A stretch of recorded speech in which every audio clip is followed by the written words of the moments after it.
pleasure to host Dr. Kathy Cantwell today. Welcome to the Thank office you. today. Dr. Cantwell and I have been collaborating on patients for the past 4 years now, and I have to admit that I cannot do what I do without the special skills of chiropractic doctors like you. Dr. Cantwell is a chiropractic physician with specialty in pediatrics. So she adjusts newborn babies. She takes care of pregnant moms, and make sure that the baby is aligned perfectly to make the pregnancy go easier. And she also has specialized in craniosacral and sacro-occipital. So we're gonna learn more about that and about the connection between body alignment to the jaw and vital alignment. Dr. Kathy, would you please elaborate more on that for us, please? Sure. I'm in my 29th year of practice, and I started my career with thinking that I was just going to be specializing in pediatrics. But as time has unfolded, I have realized how much starts at birth as far as problems with the jaw occurs. So when I'm adjusting infants, some of the things that I'm looking for is their failure to latch because they have a recessed mandible, and then work with the appropriate doctors with that too, as far as doing a frenectomy to try to catch some of the problems earlier on. But sadly, most of the stuff that we see was never caught earlier on, just because it wasn't always very popular to do these things, and it's still not. So we are working hard to change that a little bit. But then as my practice has evolved, I got more involved with temporomandibular joint problems, with sleep apnea. And so that led me down a road of discovery. And from that, I realized that the sacro-occipital technique was the only chiropractic technique that actually has a specialty in TMJ, where we're looking at things like head forward posture, we're looking at sleep apnea, and we do wonderful work with neuromuscular dentists. And that's why we work so that's well why together, we're here. because marriage Right. made in heaven. Right, and then within the sacro-occipital technique, there's actually 2 different certifications. And so one is just with the regular sacro-occipital technique, and the second one is with cranials. And so I do have both of those certifications as well. And so I'd like just to take a little bit of time just to talk just a little bit about the anatomy and how, as a sacro-occipital technique chiropractor, how would I look at the body? What are some of the things that I'm thinking of? And so what I'll start with is with this fancy little nerve chart right here. And so one of the things that we look for is posture.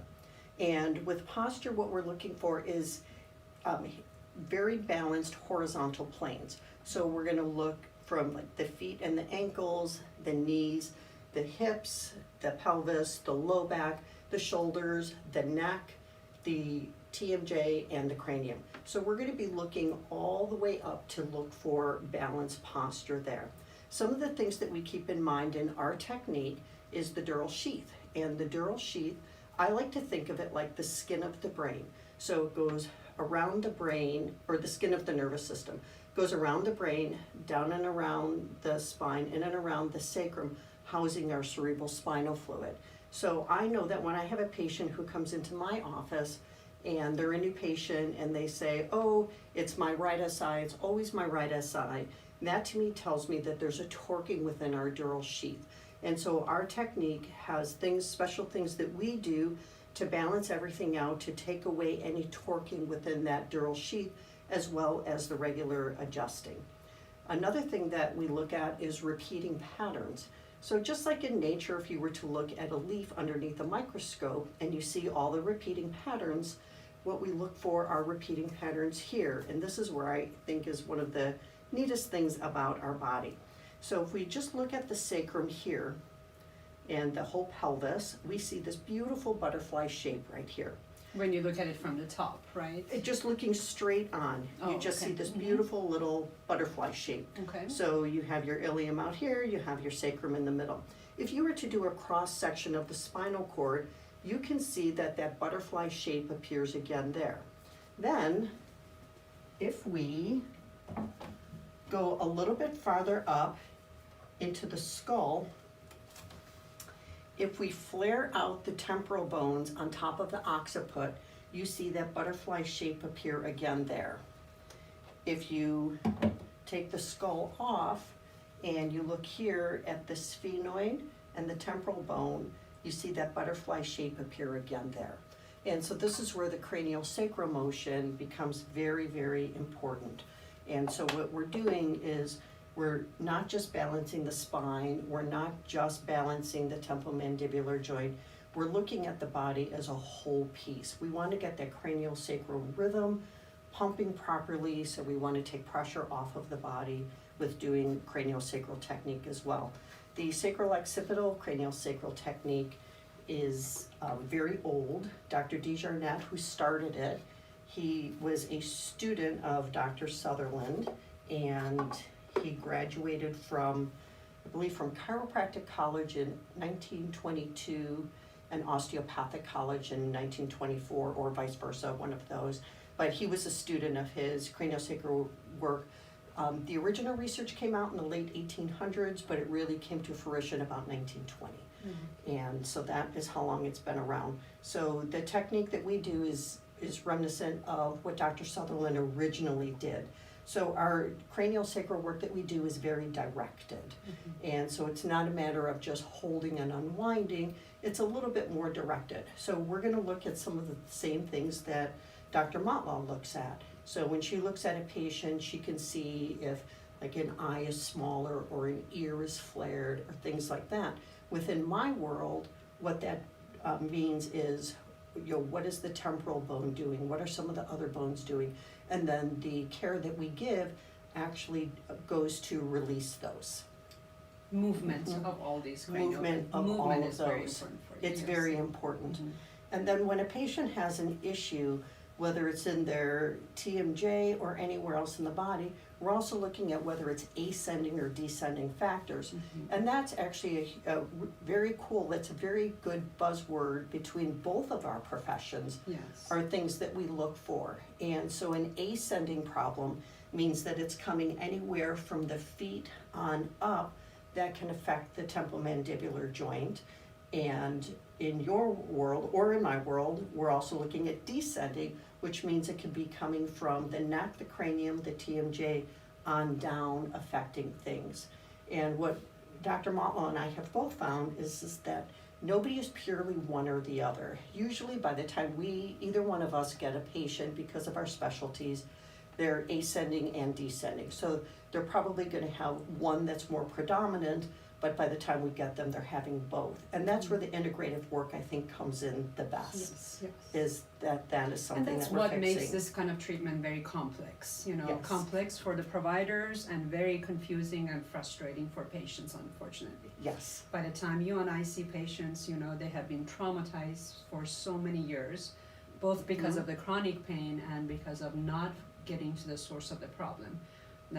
Most of the time they're addressing the symptoms with, medication, with massages and things like that, but Right. not addressing the symptom.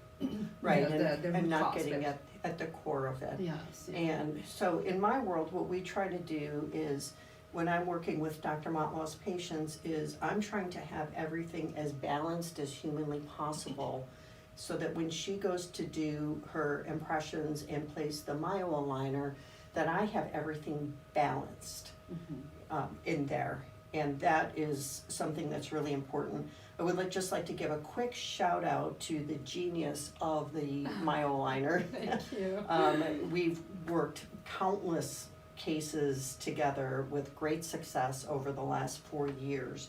And if you want to just grab the I myoaligner. have a traditional orthotic here, a good neuromuscular anatomical mandibular orthotic that repositions the mandible into an ideal physiologic trajectory. But then, Myoaligner is based on that research. It's very similar to that orthotic, however it's segmented, as you see there. So it allows for what you need to do as Which far is as the craniosacral motion, the cranial motion, really. And again, if you just take a quick look at the skull, you can see all of the colored bones, and then you see that the mandible is not colored. So all of these bones in here have some sort of movement in between them, and then the mandible is a hinge.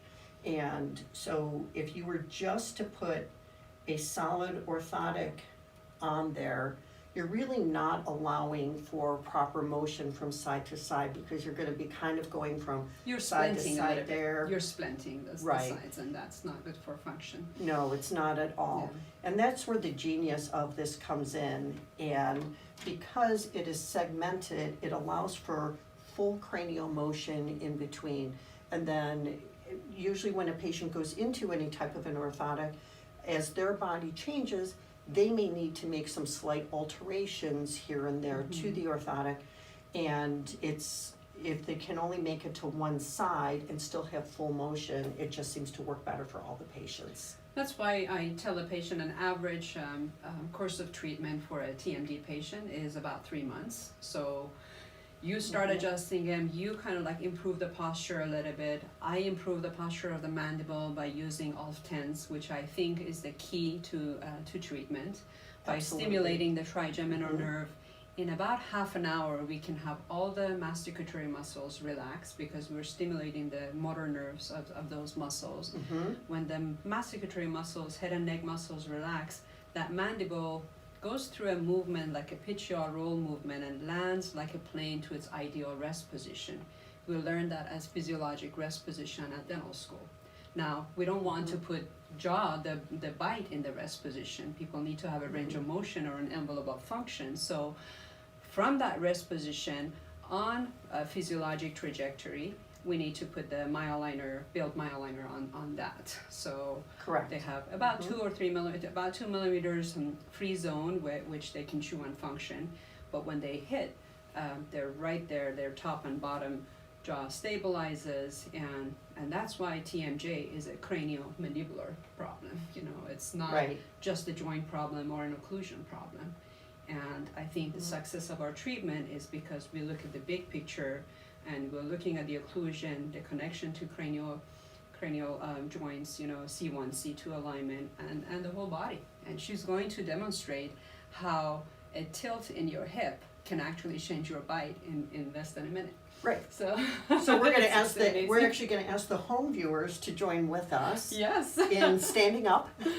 So Let's I'm do gonna so. stand up and I'm gonna do just a little bit of a demonstration. Sounds good. And again, this is just gonna show the relationship of the temporomandibular joint to the rest of the body. And so when I have my patients and I'm trying to explain to them why they're actually in my office, and a lot of them already have chiropractors, and you know, my job is just to do this part of them. So they have their chiropractors that they love, they can see me for this portion of it, go back to their doctor that they love. And but let's just talk about one of the things that I show the patients. So in addition to just giving them a little bit of education here, and so I have them stand with good posture and just sort of put their teeth together in their normal occlusion. And then I have them drop a hip. So what I'm doing is I'm having them torque that pelvis. And so as they drop a hip, I have them try it, and their teeth no longer fit very good. Come on back up again, their teeth fit better. Put the head forward posture, which pretty much almost everybody has these days, thanks to all of our electronics and our bad posture. So they have the head forward posture, and again, their teeth don't fit as well. Put their head back where it's supposed to be, and their teeth fit well again. And so if we all just try that, you can immediately see what the relationship is with our body to the temporomandibular joint. And that's a great point for dentists that are watching. You know, we have great dentists that do a lot of magic with cosmetic dentistry, with reconstruction, implants. But if you don't take that posture into consideration, your beautiful work can get destroyed. The patients can damage it. They can break all those veneers, they can break the implants, they can dislodge the implants because their posture is not in balance with their occlusion. And that's a very important factor to consider when you're treating large restorative cases, complex orthodontic cases. Always make sure that professionals like Dr. Kathy are looking at these patients' posture, because that posture can damage your $70,000 reconstruction. So. Right, right. Yeah. Right. So for the cost of chiropractic care to save their $70,000 reconstruction, Yeah. I would say that's a good day. Yes, yes. It's absolutely. I mean, I have to admit that there's not a single patient in my practice. I will not treat a patient for TMJ unless they have a chiropractic evaluation, and unless I know that their posture. I mean, we cannot get everyone perfect. You know, we cannot reverse 60 years of damage perfect. Right. But at least we can get to the maximum improvement that we can get, and then from there we'll build their bite. And that's why I designed Myoaligner, because Myoaligner does not, you don't need to shave the teeth down and do any alterations to the teeth. You can, this is part of my diagnosis actually. It's not a permanent solution, it's a diagnostic appliance. So when I have a TMJ patient that has a shifted jaw or a retracted jaw because of years of obstructive sleep apnea, first I test drive the bite, a new bite that I'm going to suggest to the patient with this appliance. That way I can shave it here and there. As they're going through the body changes and body improvement, I can do my adjustments to this appliance instead of shaving on their newly veneers, you know, or new crowns. So once I'm done adjusting and I have the system in full balance, then you can go to phase 2 and start turning these into crowns or veneers, or even do orthodontic work, and then now get the occlusion to be in harmony with the rest of the body. And that's the key. So what are you going to show us next? So what I thought I'd do, and I'm going to do this very, very simplistically. Obviously, if I have a patient in my office, this would be something that we would be doing on a much longer time frame.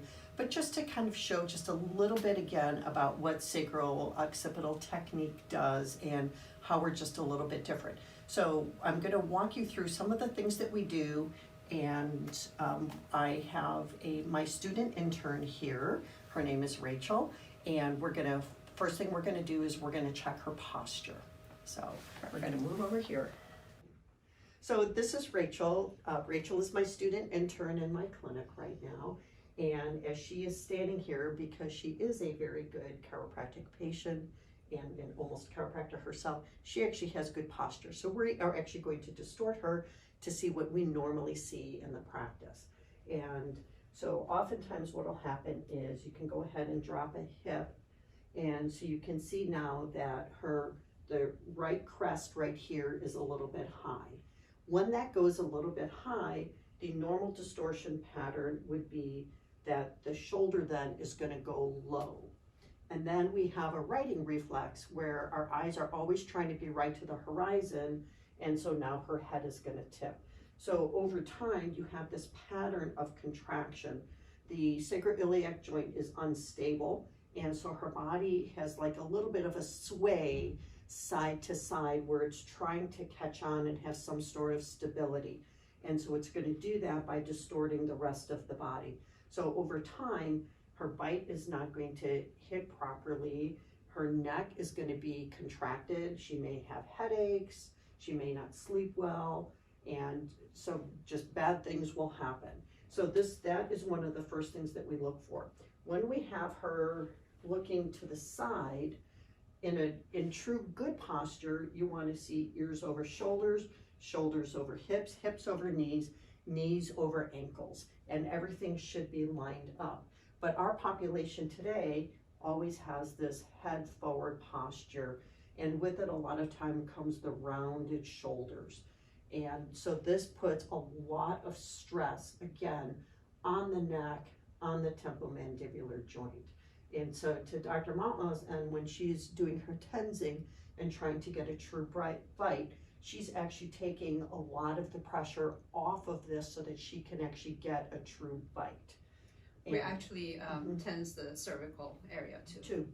So relieving those traps a little bit, the SCMs, sternocleidomastoids, and with the temporalis and lateral pterygoids, all of that. So the tensing will relax that. Right. And then if we have Rachel turn this way again, when you see those distortion patterns, you'll oftentimes see the trunk is like a little bit rotated. So you'll see a hand in front of each other. And then as I look at her face, I might see like an ear that's flared out. I might see one eye appear just a little bit smaller. I might see a tilt to her mouth.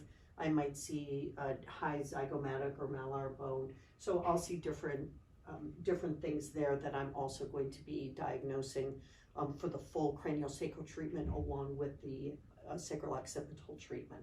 So when I start a patient, one of the things that I look for is going to be starting to balance the body. And so we're actually going to move over to this table right here. So as I have the patient laying down, one of the first things that I'm going to check for is the psoas muscle. The psoas muscle is a hip flexor muscle. It is the front stabilizer for the whole low back. It is super important for holding our bodies upright. And when the psoas muscle, if one of them is shorter or more contracted than the other, which is a problem that we commonly see, then it's going to cause that torsion in the pelvis that we talked about earlier. So the first things that I do with any patient, whether they're a regular patient, a TMJ patient, everybody across the board is going to have the pelvis balance. So let's assume that I've already balanced anything that was going on with her feet and her knees. And so now we're going to look at the pelvis. So if Rachel came to me and her only complaint was a shoulder problem, I'm going to balance the pelvis. And so that's going to be the cornerstone of our care. And so to do that, what I'll do is I'm going to actually measure her psoas muscles by pulling her arms up from side to side. There's other ways to measure it as well. So if a patient has a shoulder problem, there's other ways that we can do it. But this is the most simplistic way. And I look for one side to be shorter than the other. I just wanted to mention that this is not a chiropractic table. She usually does this all on the specialized tables, but since this is happening at my office, we just use a massage table for the sake of demonstration. So what I would do is I would bring this up and I would go ahead and I would start to release that psoas muscle. And so I would look for areas that were tight. If I need to, I can work all the way up in there. And it's not super comfortable work, but boy, does it make a difference. So it's really nice. When I'm all done with that, just because people sit more than they did in the 1920s and 30s, I'll usually do both psoas muscles. Then I'll go back and I'm going to recheck and I'm going to keep going back and forth until she is actually all lined up and balanced there. And if you've never had your psoas released, you know, it's not going to be fun at first, but then afterwards, you're going to feel so much release in your lower back and just the entire body. But yes, it's not, especially for those of us that carry or suffer from scoliosis, you know, we have more torque in our lower back. So, you know, that muscle is usually in spasm. Right. And then we're going to go down and I'm going to check her hips. But to check her hips, what I'm going to do is I'm going to grab above her ankles, I'm going to turn them in, and I'm going to look and see if one of them doesn't turn in quite as much as the other one turns in. And so then I'm going to balance her hips. So I'm actually going to go in and I'm going to do some soft tissue work right in the hip joint to grab the hip joint ligaments, and I'm going to work down her IT band. So all of this is done face up, and again, we balance it, we go back and we recheck. That's another one of the beauties of sacral occipital technique is that we do have a check and balance system. And so we can go back, recheck our work to make sure that everything is balanced. And if I had my chiropractic table, I would turn her over. I would be checking for leg length inequalities and adjusting for that. Once I've done all of that adjusting, so we'll say from neck down, then what we check for is any remaining torsion in the pelvis, indicating that there's torsion in the dural sheath.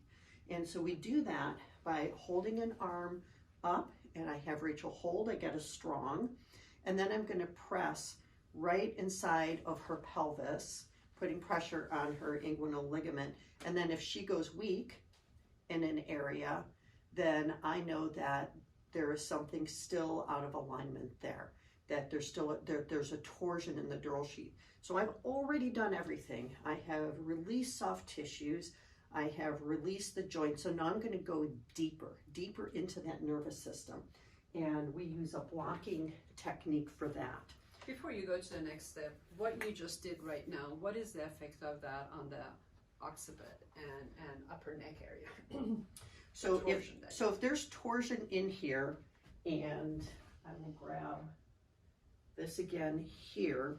So remember we talked about that beautiful butterfly shape within the pelvis. And so if it is torqued here, again, we have to have that righting reflex. We want our eyes to be right to the horizon. So we're going to have a torsion somewhere else in our body, and usually it's going to be neck, cranium, temporomandibular joint. And the SI joints really do correlate in the repeating patterns up into that temporomandibular joint. So we really want to make sure that these are stabilized. Easy way to understand it is like building blocks. If you pull one out, you have to compensate by pulling another one out further up, you know, to compensate for that alignment. And that's exactly what's happening in the body too. Right. And then we have our indicators that we use. So we've seen that her arm goes weak. When her arm goes weak, I might ask if she has, you know, pain on the inside of the knee in one place, the outside of a knee in the other place, and they do. And then I put the blocks in appropriately. So I would put them under her in a certain position. So, and these positions are based again on our sacral-occipital technique. And again, we go back to the fact that this technique has a check and balance system to it. So once I have these in place, I'll let it sit for a few seconds, and then I'm going to check it again. So I'm going to say hold, and then I'm going to put pressure in here and hold and hold.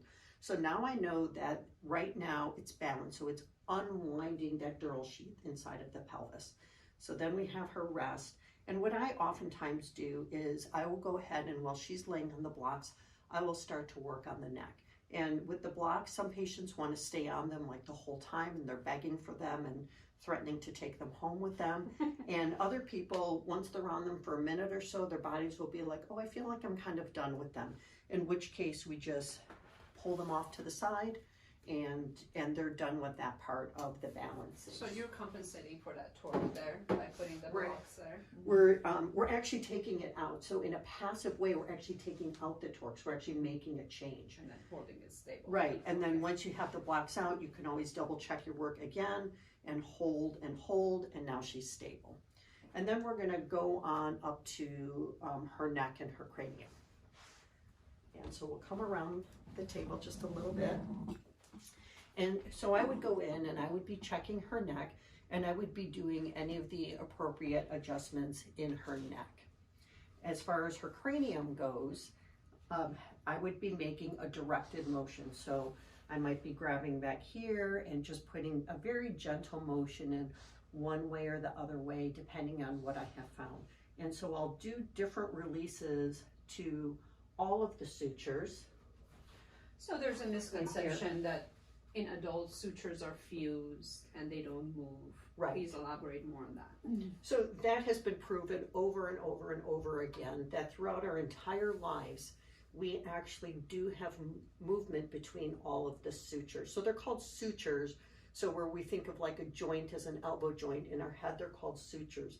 And so they do have micro movement between all of them. And the reason that we have that is that's for pumping our craniosacral fluid. So it's very, very important.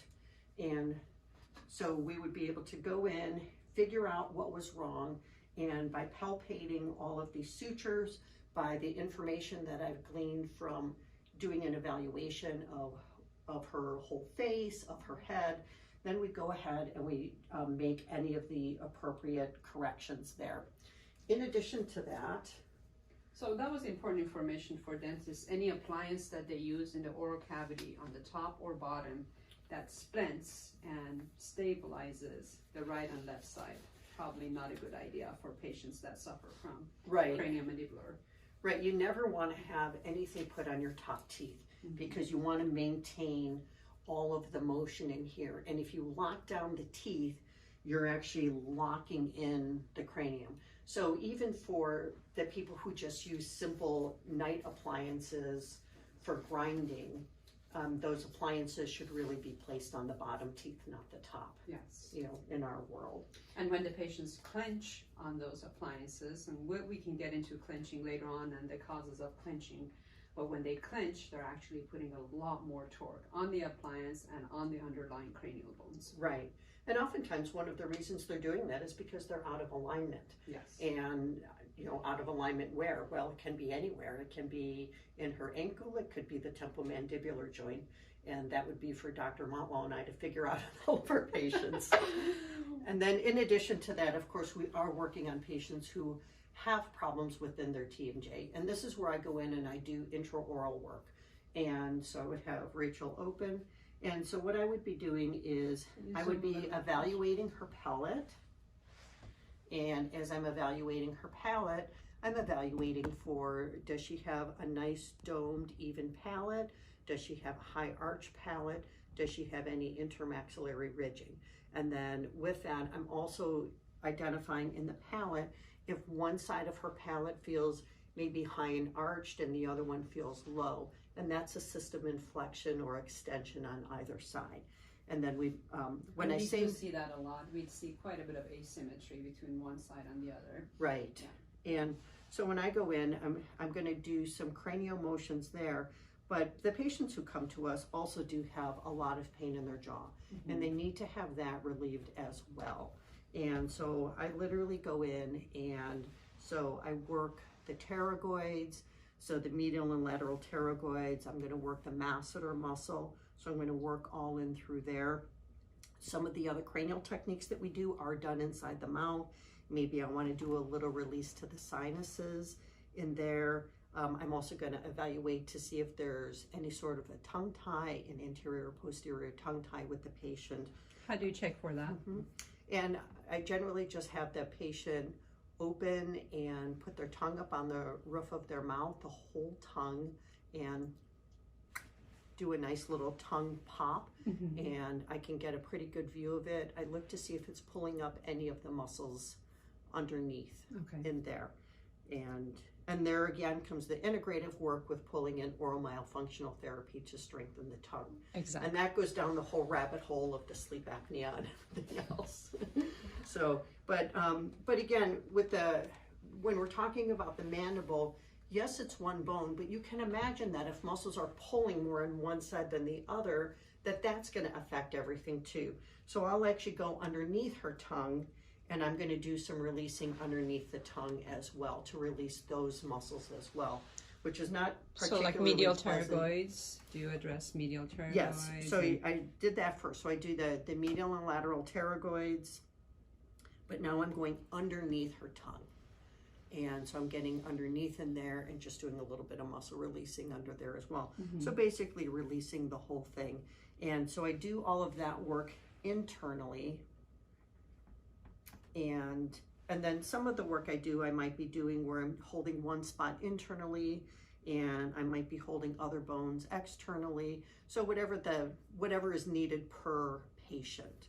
And then at the very end, I'll just do a little bit of work on, I'll come back to just the masseters on the outside.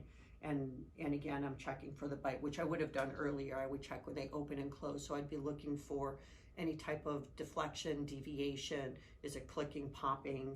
I can do it by sticking my fingers in her ear to feel the joint. I can also just go right here, and I would have her open and close. And of course, she's a good patient, so she opens and closes very evenly. But a lot of patients will go off to one side. They'll do that little ratcheting in there. And so doing this work will help to release some of that. And then at the very end, when she is completely done, all of my patients take a walk up and down our very long hallway, and that just sort of puts that nice little cranial sacral motion back in there and helps to set their adjustment. Well, Dr. Kathy, thank you so much for your time. I think that was very helpful for our viewers to kind of get that visual of what we're looking at, and the importance of body alignment in whole health. Another big factor that we did not mention today is airway, sleep, and nutrition, because those factors play an important role in physical and mental health. Inflammation, for example, modern diet and modern lifestyle is making our whole bodies inflamed. And that's what gets us in trouble. I think inflammation in the head and neck and in the throat is the number one cause of malocclusion in my opinion. In modern societies. Yes, and then that can be a descending factor in affecting the whole body.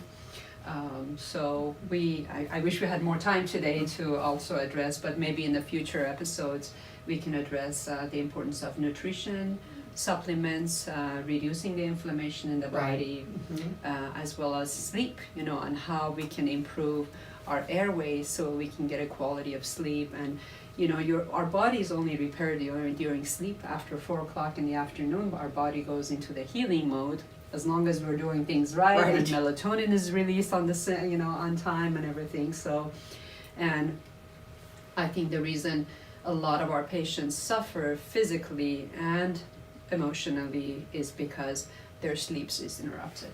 And absolutely. Yeah. And Dr. Matla hears this every day, as do I. And when we do have patients that do a detox and they take out all the offending stuff and they're taking the right supplements, they will actually comment that their sleep is better, their partner says that they're not snoring anymore.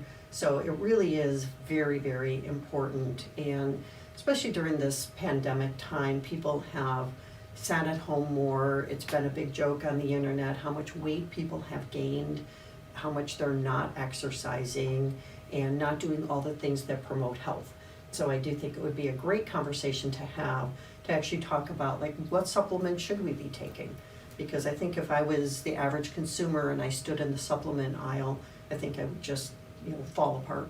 Because what do you even take and why and what are all these different forms? So I think that would be a great conversation to have next time. Definitely host you for more, in the future to address that.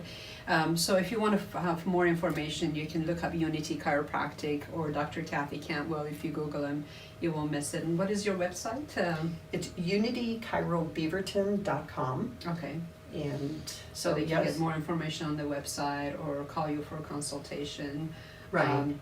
One more thing that you didn't bring up was the use of lasers at your office. And I'm amazed. It has helped me personally with so much pain and discomfort. And you use that as an anti-inflammatory, and right? Absolutely. The lasers that we use are an Zirconia Class 2 laser, and it's very different than a Class 4 laser. Ours is a non-thermal laser. We hold 18 FDA clearances just on our laser alone, and for chronic pain, for actually a bunch of conditions. So we use it all the time. And what it basically does is it increases the ATP in the mitochondria of the cell, and it can also increase the number of mitochondria as well. And so it decreases oxidative stress, it helps our glutathione levels, so it just helps every single facet. So anybody with chronic pain, it helps beautifully. Acute pain helps beautifully. And one of the big things that we treat for is scars. And so anybody who has a scar, it does not matter how old it is, you're going to have a disruption of the tissues underneath. And with the use of these lasers, it actually helps to get that area moving again. And so it might not physically take away the look of the scar on the outside, but especially if you feel like a little bit of like bumpiness or anything like that, underneath your scar, it smooths it right out. And again, scars can cause distortions. And so getting rid of that ends up being really important. We also do have the violet laser as well, and that has antimicrobial effects. And so one of my favorite things to use it for is thrush. Our lasers are safe for pediatrics, and they're safe over growth plates, and most importantly, they're safe for brains. And so when we see so many kids and adults who've had traumatic brain injuries, concussions, that becomes really an important part of what we do in our clinic, is rehabbing the brains. Besides all the technology that she has, she also offers traditional Chinese medicine like acupuncture and massage therapy and fascia release. Which is huge. Right. Again, fascia can cause quite a bit of torsion in the body. And the tongue tie that she mentioned at the very beginning of this session about babies with retracted jaw that suffer from a posterior tongue tie, which is usually hidden, and unfortunately most of our pediatric dentists and pediatricians are not looking for posterior tongue ties. Right. So Dr. Bobby Kahari, which is, we're lucky in the Northwest to have him. He is one of the mentors that we have that has emphasized so much research, on posterior tongue tie in children. And I think I see the same pattern in my adult patients because of the retraction of the tongue, and poor swallowing function, that their whole orthopedic of the head and neck starts to collapse because they cannot, that very important muscle in their body is not working right. Right. So I work with different lactation consultants. I do quite a bit of work with Dr. Karen DeWitt from the Canyon Birthing Center, and working with these brand new little infants who are having latch issues. So fun stuff. That's life-changing. It is, because then they're not in either one of our offices later on. And doing this type of work is so rewarding. You probably wonder how we can do all that we can do, but it's just so rewarding that we've dedicated our life to this. Right. It's so rewarding to see babies, get out of pain, kids stop bedwetting, and we just go way beyond just focusing on one area, and that whole body approach is so rewarding for us and for our patients. Yep, it keeps us getting up, going to work, and furthering our studies every step of the way. So it's awesome. Yeah, it's awesome. Yeah. Well, thank you again for your Thank time. you. Thank you for having Rachel, me. for your time. Yes, thank you.